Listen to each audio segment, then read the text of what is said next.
ઉમેદવાર છે, ભણતરનું તો મને ખબર નથી, પણ એને બહુ બધા મેડલ મળેલા છે. આપણે અહીંયા જે ભાજપના ઉમેદવાર છે ને, બહુ બધા મેડલ મળેલા છે આંતરરાષ્ટ્રીય. હું કેટલાક મેડલ તમારી સામે મૂકવા માટે લાવ્યો છું. એમને મેળા ને મેડલ જુઓ, એક મેડલ છે આપણા ધારાસભ્યને મળેલું છે. મહાપાલિકાની પાણી સમિતિના ચેરમેન પ્રવીણ ઘોઘારી સહિત 14 જણાએ જમીન પચાવી પાડી. મારું નથી, સમાચાર પત્રમાં છપાયેલું મેડલ છે.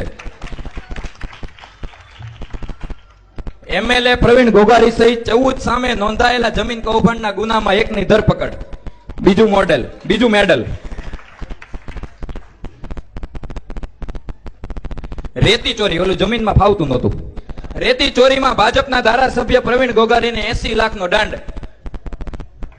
જોજો આપણા છે આ મેડલ, આપણે 5 વર્ષ પહેલા મત આપેલો. જમીન હડપવાના કેસમાં કોર્ટે જામીન નામંજૂર કરી દીધા. ઉપર લખ્યું વાંચજો, જામીન આપવાથી સમાજ પર વિપરીત અસર પડી શકે. હવે જેને કોર્ટ એમ કહે કે આને જામીન આપવાથી સમાજ ઉપર વિપરીત અસર પડે, તો આને મત આપો સમાજ ઉપર કેટલી વિપરીત અસર પડે? આ મારે ને તમારે વિચારવાનું છે. આ હું નથી કેતો આ પેપરનું કટિંગ છે. માટે હવે વિચારજો કે આપણે હજીવાર આવા લોકોને ચાન્સ આપવા છે, આવા લોકોને મત આપવા છે. કે અહીંયા એક યુવાન બેઠો છે, એનું નામ છે મનોજ